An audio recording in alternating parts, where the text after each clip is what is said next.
Vijay uncle எனக்கு ரொம்ப பிடிக்கும்ண்ணா. 20 days மேலே ஆயிருக்கு. எப்படி இருக்குது டிவிக்கோட government? New government, new CM. பழைய கவர்னன்ஸ் நம்ம செக் பண்ணும்போது பார்த்தோன்னா இது ஒரு நல்ல வாய்ப்பாக மக்கள் கொடுத்துருக்குறாங்க.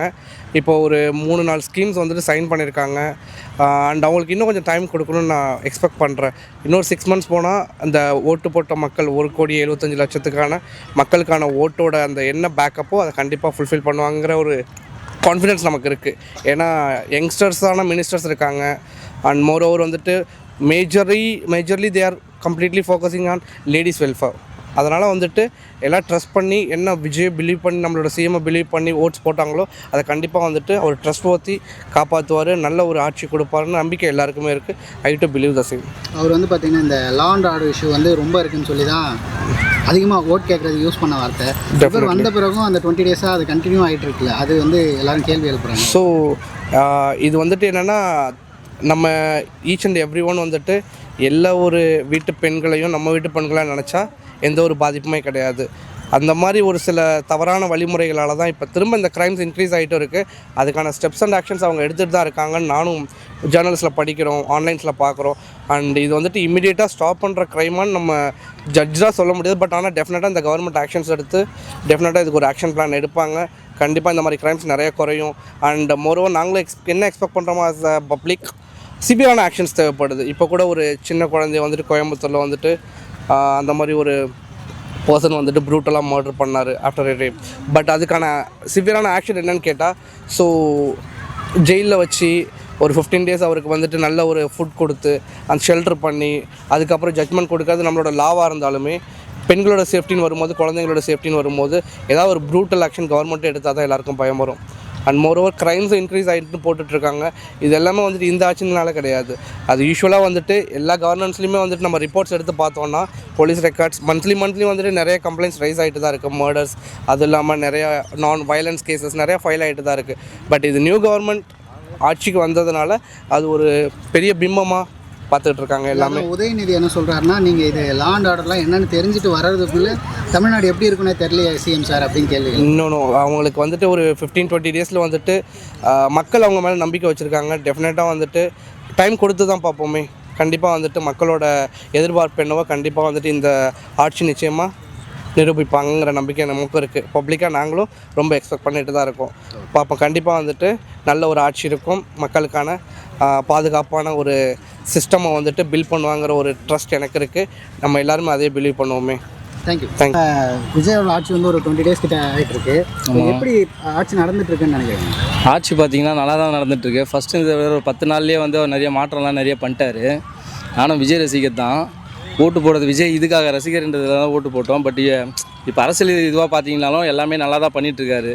ஒரு 10 நாளில் பார்த்தீங்கன்னா அதிரடி தீர்ப்பு இந்த சின்ன பசங்க பாலியல் இதுக்கெல்லாம் இப்போ அதிரடியாக தீர்ப்பு கொடுத்து இது பண்ணிட்டார். இதெல்லாம் ஃபஸ்ட்டில் பண்ணவே மாட்டாங்க. 1 வருஷம் 2 வருஷம் ஆகும் அது தீர்ப்பு இல்லாமல் இருக்கும். இதெல்லாம் பார்த்திங்கன்னா இப்போ ரெட்டை ஆயிலெல்லாம் கொடுத்துருக்காங்க. அது இல்லாமல் நிறைய பெண்களுக்கெல்லாம் நிறைய இது பண்ணிட்டார். இப்போ வந்தோடனே 10 நாள்லேயே இன்னும் போக நல்லா தான் பண்ணுவாருன்னு நாங்கள் எல்லாமே எதிர்பார்க்குறோம். எங்கள் வீட்டில் பார்த்திங்கன்னா எல்லாமே வந்து விஜய் ரசிகர் தான். லேடிஸ் எல்லாமே இதோ இருக்காங்க, எல்லாமே விஜய்க்கு தான் ஓட்டு போட்டாங்க. எல்லாம் அவங்க ரசிகர் தான். இதோ என் பையன் எல்லாமே விஜய் இது தான். சோஷியல் மீடியாவில் நிறைய பேர் வந்து பார்த்தீங்கன்னா இவருக்கு ஏன் ஓட்டு போட்டோன்ற மாதிரி இருக்குது இப்போ இந்த 20 டேஸில் இருக்கிறது. இல்லை அப்படியெல்லாம் யாருமே எங்கள் சைட்லாம் யாருமே சொல்லி, அது சொல்கிறவங்க சொல்லினே தான் இருப்பாங்க. அவரை பற்றி குறை சொல்கிறவங்க சொல்லினே தான் இருப்பாங்க. 10 நாளில் வந்து இவ்வளோ பண்ணியிருக்காரு, அதை பார்க்காம 10 நாள் என்ன பண்ண முடியும்? இத்தனை 5 வருஷமாக ஆட்சியில் இருந்தாங்க, அவங்க யாருமே எதுவுமே பண்ணலையே. 10 நாள்லேயே வந்து எல்லாத்தையும் பண்ணிட்டார். இப்போது அதுதான் அவங்க பார்க்கணும். 10 நாள் என்ன பண்ணாருன்னு தான் பார்க்கணுமே தவிர அதை குறை சொல்லக்கூடாது. இப்போ அவர் வர்றதுக்கு முன்னாடி வந்து சட்ட ஒழுங்கு பிரச்சனையை தான் சொல்லிட்டு வந்தார். ஆனால் அவர் வந்த பிறகும் அந்த பிரச்சனைகள்லாம் அப்படியே தான் கண்டினியூ ஆகிட்டு இருக்கு. இல்லை கண்டினியூ ஆகுதுன்னா அதையே எடுத்து அவங்க போட்டு காமிச்சிருக்காங்க. வேறு என்ன இல்லை, முன்னாடியே நடந்துகிட்டே இருந்தது. இப்போ இந்த 10 நாளில் வந்து நடக்கிறத அப்படியே போட்டு காமிச்சு இந்த ஆட்சியில் தான் நிறைய இருக்குதுன்னு சொல்கிறாங்க. வேறு எதுவும் கிடையாது. அதுக்கு சொல்கிற மாதிரி இல்லை அப்படிங்க. இல்லை அக்செப்ட் பண்ணுற மாதிரி இல்லைன்னா அதுக்குன்னா இதுவோ அவங்க பண்ணிட்டு தான் இருப்பாங்க. போலீஸ் ஸ்டேஷன்லாம் எல்லாரையும் மாற்றி போட்டிருக்காங்க.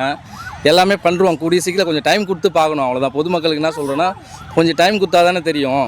10 நாளில் வந்தோன்னா அவர் என்ன பண்ணுவார்? இருந்தாலும் ஏதோ பண்ணிகிட்ருக்காங்க. எல்லாம் IAS IPS எல்லாம் மாற்றி போட்டிருக்காங்கல்ல, நிறைய பேர் அரெஸ்ட் பண்ணியிருக்காங்க. இந்த ரவுடிசம் இதெல்லாம் நிறைய பேர் அரெஸ்ட் பண்ணியிருக்காங்க. எல்லாம் இன்னும் கொஞ்சம் நாளில் சரியாயிடும். அப்படி தான் பார்க்கணும். பொதுமக்கள் வந்து கொஞ்சம் டைம் கொடுத்து பார்க்கணும். என்ன விஷயத்தோட எதிர்பார்ப்போட ஒரு இவருக்கு ஓட் பண்ணணும் அப்படின்னு ஒரு காரணம் ஏதாவது வந்தால் நல்லது செய்வாருன்னு சொல்லிட்டு தான். ஏன்னா இதுவரையும் அவர் மேலே எந்த ஊழல் எதுவுமே கிடையாது. இப்போது எந்த கட்சியில் பார்த்தீங்கன்னா 2 சைட்லேயும் வந்து ஊழல் பண்ணியிருக்காங்க. இவர் பார்த்தீங்கன்னா இது வரைக்கும் எந்த ஊழல் எதுவுமே பண்ணதே இல்லை. அதனால் குத்து பார்க்கலாம். இப்போ காசுக்கு எடுப்பாருன்னு சொல்ல முடியாதுல்ல, அவர்கிட்ட இல்லாத காசா எல்லாத்தையும் விட்டு தான் வந்திருக்காரு. எப்படி இருந்தாலும் காசை நம்ம மக்கள்கிட்ட இருந்து எடுக்க போகிறதில்ல. அதனால் அவர்கிட்ட குத்து பார்க்கலாம். இப்போ அவர் நம்பி நிறைய பேர் ஓட்டு போட்டிருக்காங்க, அமைச்சராக இருக்காங்க, நிறைய பேர் அவங்க இதெல்லாம் இருக்காங்க. அவங்களும் அதே போல் தான் பண்ணுவாங்க, ஊழல்லாம் பண்ண மாட்டாங்கன்னு எதிர்பார்க்குறோம். உதயநிதி என்ன சொல்கிறாருன்னா, நீங்கள் சட்ட ஒழுங்காக என்னன்னு சொல்லி தெரிஞ்சுக்கிட்டு வர்றதுக்குள்ளே அது வரைக்கும் தமிழ்நாடு ஒழுங்காக இருக்குமா தெரியல சார் அப்படின்ற மாதிரி விஜயை கேள்வி கேட்குறாரு. இல்லை, அது அவங்க டைம் கொடுத்து தான் ஆகணும். திடீர்னு வந்து ஏற்றி இது பண்ணிட்டு உடனே இது பண்ண அது பண்ணுன்னா எப்படி பண்ண முடியும்? நார்மலாக அவங்க டைம் கொடுத்து தான் ஆகணும். Okay, thanks sir. இப்போ எப்படி இருக்குது? இப்போ ஒரு 20 டேஸ் மேலே இப்போ சிஎம் விஜய் ஆட்சி நடந்துட்டு இருக்கு. தமிழ்நாடு எப்படி இருக்கிறதா நினைக்கிறேன்? இது தெரிஞ்சு 20 டேஸ் போயிருக்கு. அந்த 20 டேஸ் தான் ஆயிருக்கு. ஆனால் வெயிட் பண்ணி பார்க்கணும். இன்னும் நல்லா தான் பண்ணிகிட்ருக்காரு. இன்னும் கொஞ்சம் நாள் வெயிட் பண்ணால் அவருக்கு வாய்ப்பு கொடுத்தா கண்டிப்பாக நல்லா செய்வார். பெட்டராக இருக்கும். பெட்டராக இருக்கும் கண்டிப்பாக. இப்போ அவர் வந்து வரதுக்கு முன்னாடி வந்து பார்த்தீங்கன்னா இந்த சட்ட ஒழுங்கு பிரச்சனை தான் பெருசாக பேசி வந்தார். ஆனால் இவர் வந்து இந்த 20 டேஸ்லேயே வந்து நிறைய ரேப்ஸ் அண்ட் மர்டர்ஸ் அப்படின்னு சொல்லி எல்லாமே நடந்துகிட்டே இருக்குல்ல. ஸோ அதுக்கு ஒரு தடுப்பு அப்படிங்கிற மாதிரி எதுவும் பண்ணல அப்படின்னு பார்க்குறாங்க. இனிமேல் தாங்க வெயிட் பண்ணி தாங்க பார்க்கணும். இன்னும் கொஞ்சம் சான்ஸ் கொடுங்க. 20 நாளில் எல்லாமே டக்கு டக்குன்னு செய்யணும்னா அவர் இதுவே எவ்வளோ செஞ்சுருக்காரு நமக்கு. நீங்கள் 20 நாள் இங்கே பார்த்தீங்கன்னா நம்ம கூட்டணி கட்சிகளில் பார்த்தீங்கன்னா யாருக்குமே அதிகாரம் ஆட்சியிலையும் பங்கு கிடையாது, அதிகாரத்தில் பங்கு கிடையாது. ஆனால் இந்த வாட்டி அவர் கொடுத்துருக்காரு. அப்படி இருக்கும்போது நம்மளுக்கு பார்க்கும்போது எப்படி இருக்குது? அது மட்டும் இல்லை, இப்போ ஸ்டார்டிங்கில் இந்த அதிரடி படை, சிங்கப்பெண் படை, அதோ அமைச்சர்கள் பாருங்கள், ஒரு கோவிலுங்க போய் அவங்கக்கிட்ட லஞ்சம் வாங்க, அந்தமாரி போய் ரைடு விட்றாங்க. அப்புறம் கனிம வளம், இதெல்லாம் வந்து நம்மளுக்கு எவ்வளோ ஸ்டாப் பண்ணியிருக்காங்க இப்போ டெம்பரவரியாக. அந்த மாதிரிலாம் நிறைய விஷயம் செஞ்சுட்டு தான் இருக்காங்க. இன்னும் வெயிட் பண்ணி பார்க்கணுங்க. அதுக்குள்ளே நம்ம உடனே 20 நாளில் நம்ம ரிசல்ட்டை சொல்லிட முடியாதுல்ல. இன்னும் ஒரு வருஷம் 2 வருஷம் உதயநிதி ஸ்டாலின் என்ன சொல்கிறாருன்னா, நீங்கள் வந்து சட்ட ஒழுங்குனா என்னன்னு தெரிஞ்சுட்டு வர்றதுக்குள்ளே இங்கே எல்லாமே நடந்துடும் போல், அது வரைக்கும் வெயிட் பண்ணிட்டு இருக்க முடியாது சார் அப்படின்னு சொல்லி சிஎம் வந்து டேக் பண்ணி பேசுகிறாரு. அவங்க ஆட்சியில் பார்க்காதது இப்போ பார்க்குறோம் நம்ம. அவரால் விஜய் வந்து பார்த்தீங்கன்னா இந்த இன்ஸ்டாகிராம் அந்த மாதிரி ரீல்ஸில் தான் ஆட்சி பண்ணுறாங்க, ரியலில் வந்து ஆட்சி பண்ணுங்கன்ட்டு எடப்பாடியும் பேசுகிறாரு. இல்லை, இது தப்பான விஷயம். ரீல்ஸில் ஆட்சி பண்ணுறதுல தப்பான விஷயம். ஆட்சி பண்ணுறது திமுக மட்டும்தான் ரீல்ஸு. ஏன்னா சின்ன பசங்களை சிஎம் அறைக்கு வரைக்கும் கூட்டிகிட்டு போய் ரீல்ஸ் பண்ணுவாங்க. அவங்க வந்து இதை பற்றி பேசுகிறதுலாம் சரி கிடையாது. ஆனால் இது தப்புங்க, அது தப்பான வார்த்தை. அதான் அந்த மாதிரியான குற்றச்சாட்டு வைக்கிறத எப்படி பார்க்குறீங்க? இன்னைக்கு தவறாக தாங்க பார்க்குறாங்க, தவறாக தான் பார்க்குறாங்க. ஆனால் அவங்களோட வன்மத்தை காட்டுறாங்க, அவ்வளோதான், வன்மத்தை கொட்டுறாங்க. இது விஜய் அவர்கள் வந்தோடனே நிறைய சேஞ்சஸ் வரும் அப்படின்லாம் நிறைய பேர் எக்ஸ்பெக்டேஷன். உங்களுக்கு இந்த மாதிரியான விஷயங்கள்லாம் சேஞ்ச் ஆகணும்னு எதிர்பார்த்தது ஏதாவது இருக்கா? எனக்கு எதிர்பார்த்ததுன்னா இந்த ஊழல், யார் லஞ்சம் வாங்கக்கூடாது, இந்த போதைப் பொருளை தடை செய்யணும். இது மட்டும்தான் நான் எதிர்பார்க்குறது. ஏன்னா எங்கள் வீட்டு வாசல்லே பார்த்தீங்கன்னா நிறைய பேர் கெஞ்சா அடிச்சுட்டு எல்லாமே இது பண்ணுவாங்க. அவங்கள போய் என்னால் கேட்க முடியாது, அந்த ஒரு சூழ்நிலை இருக்குது. ஆனால் இப்போது ஒரு கொஞ்ச நாளாக பார்த்தீங்கன்னா ஒரு வாரமாக அந்த சம்பவம் நடக்கலை. அதனால் எனக்கு சந்தோஷமாக தான் இருக்குது. தேங்க்யூ. நல்லா இருக்குது. எப்படி பண்ணிகிட்டு இருக்கிறதா நினைக்கிறீங்க? கண்டிப்பாக நல்லா பண்ணுவான்ற நம்பிக்கையில் தான் ஓட்டும் போட்டோம். நல்லா தான் மூவ் ஆகிட்டுருக்கு. எதுக்குமே ஒரு டைம் ஒன்று வேணும்ல, அவசரப்படக்கூடாது. இப்போ எல்லா அமைச்சரும் அவங்கவுங்க வேலையை பார்க்க ஆரம்பிச்சிருக்காங்க. நாம் பார்த்த இதுவரையும் வரலாற்றிலே வந்து ஒவ்வொரு அமைச்சரும் விசிட்டிங் போயிட்டு அதில் உள்ள பிரச்சனைகளை, அதில் உள்ள ப்ளஸ் என்ன மைனஸ் என்ன, எந்தளவுக்கு அது நல்லதாக இருக்குது, எந்தளவுக்கு தப்பாக இருக்குது அப்படின்றது வந்து தெளிவாக பண்ணுறாங்க. பிரபு இருக்கார்ல, டிக்கு பிரபு, அவர் குவாரியை பற்றி நிறைய விஷயத்த பண்ணிகிட்ருக்காரு.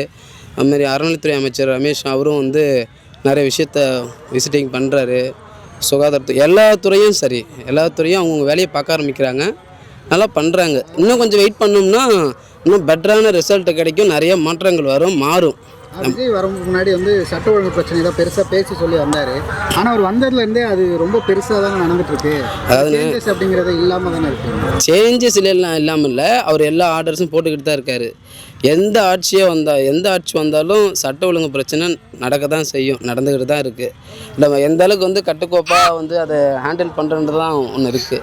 அதான் இப்போ தான் வந்திருக்காரு. அவருக்கு இந்த விஷயம் மட்டும் இல்லை, சட்ட ஒழுங்கு மட்டுமே கிடையாது, இப்போ டோட்டல் தமிழ்நாட்டுடைய மொத்த பிரச்சனையும் அவர் தான் பார்த்தாகணும். இப்போ இடையில கூட பிரதமரை மீட் பண்ணிட்டு வந்தார். அவர் முக்கியமான கோரிக்கை வச்சுருக்கிறாரு. சட்ட ஒழுங்கு கண்டிப்பாக வந்து சீரமைப்படும். ஏன்னா அதுதான் அவர் பண்ணாமல் இருக்கிறது எப்படி? ப்ரெஸ் மீட்டுன்றது வந்து அவருடைய சுதந்திரம். அது அதாவது தேவையில்லாத வார்த்தைக்கோ அவர் ஒரு மைண்டில் ஒரு விஷயத்தை வச்சுருப்பார்ல, அதுக்கு அந்த ப்ரெஸ் மீட் கொடுத்தா தான் இப்போ நம்ம கேட்குற கேள்விக்கெல்லாம் வந்து பதில் சொல்லணும்னு கிடையாது. அவர் விஷயத்தை கரெக்டாக பண்ணுறாரு, அவர் வேலையை அவர் கரெக்டாக பார்க்குறாரு. ப்ரெஸ் மீட்டு கொடுக்கலன்றது வந்து அது அவர் எப்போ சூழ்நிலை வருமோ அப்படி கொடுப்பாரு. இப்போ நிறைய பேர் வந்து பார்த்தீங்கன்னா டிஎம்கே இருந்தால் பெட்டராக இருந்திருக்கும் போல, இவருக்கு ஓட்டு போட்டது தப்பாயிருச்சுங்கிற மாதிரிலாம் நிறைய பேர் யார் சொல்கிறா அப்படி? நிறைய பேருன்றது வந்து நாம சொல்லிக்கிறது தான். சோஷியல் மீடியாக்குள்ள அதிகம் சோஷியல் மீடியா அதாவது ஹைலைட் பண்ணுற ஒரு விஷயம் இருக்குல்ல. யாருமே வந்து இத்தனை வருஷம் ஒரு சுதந்திரம் வாங்கினதுக்கப்புறம் இப்போ தான் வந்து ஒரு புதுசான ஒரு கட்சி வந்து திடீர்னு ஆட்சி பிடிச்சிருக்கு, சரிங்களா? அந்த விஷயத்தில் வந்து இதுக்கு முன்னே 2 கட்சி தான் ஆண்டுகிட்டு இருந்தது. இது பெட்டராக இருக்குன்னு நம்பி தான் மக்கள் எல்லாம் போட்டிருக்காங்க. அதனால் இது பெட்டராக இருக்குன்னு நானும் நம்புகிறேன். நன்றி.